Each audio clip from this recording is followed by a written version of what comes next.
I've got 3 stories for you tonight. All of them are about a game most of us grew up playing hide and seek. But for the people in these stories, the game didn't end with laughter. It ended with something else watching them. Story 1. The night I wasn't alone in my house.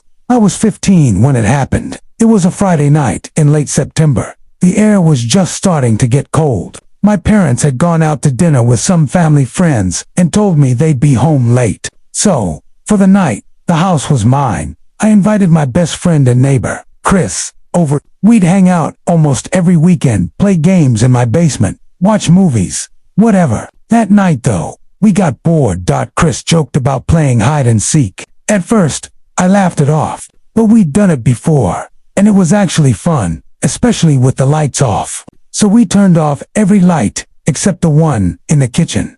The rules were simple. No going outside, no attic, no crawl space.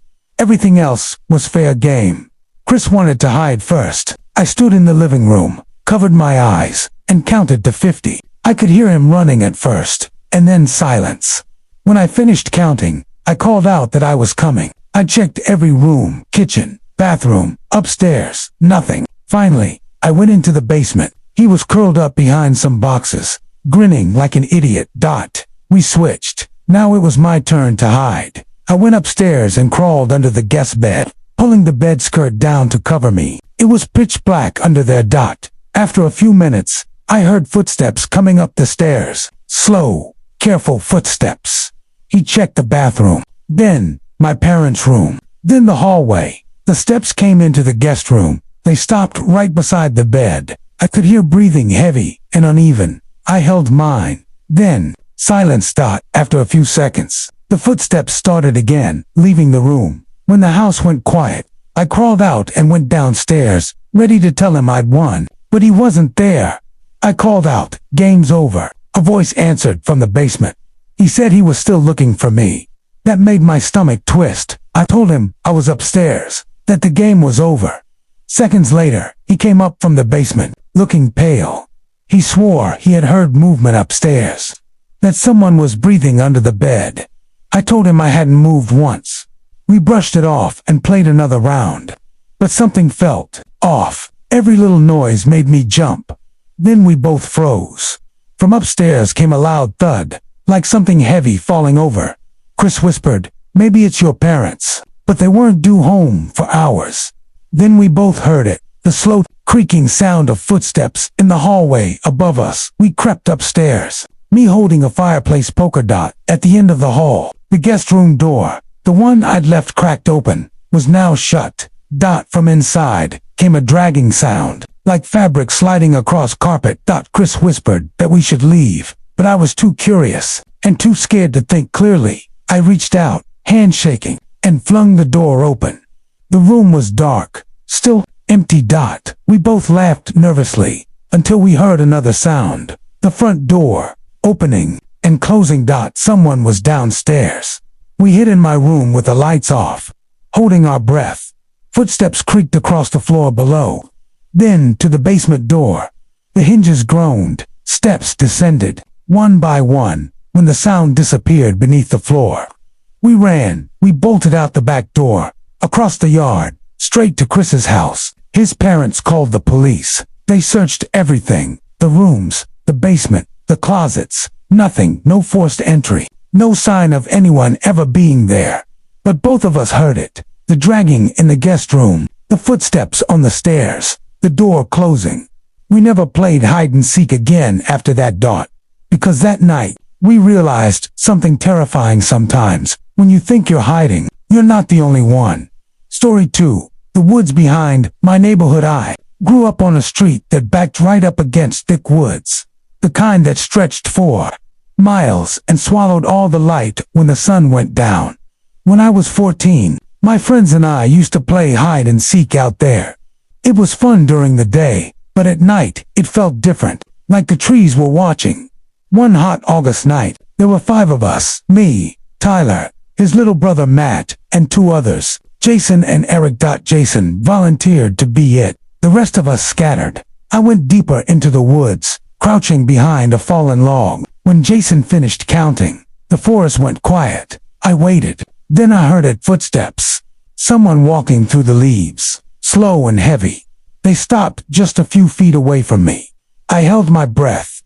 They didn't move, didn't speak, just stood there. Then, finally, the steps moved deeper into the woods. When Jason called the round over, I came out and told him I almost got caught, but he looked confused. He said he never went that far into the woods. So who did I hear? We brushed it off. Played again, the next round. I was it. I searched the yards first, then went into the woods with a flashlight. After a few minutes, I heard those same footsteps again. They weren't running or hiding, just walking. When I turned toward the sound, the beam of my flashlight hit nothing but trees. Then Jason called from behind me. He'd been near the yard the whole time. Whoever I'd heard wasn't one of us.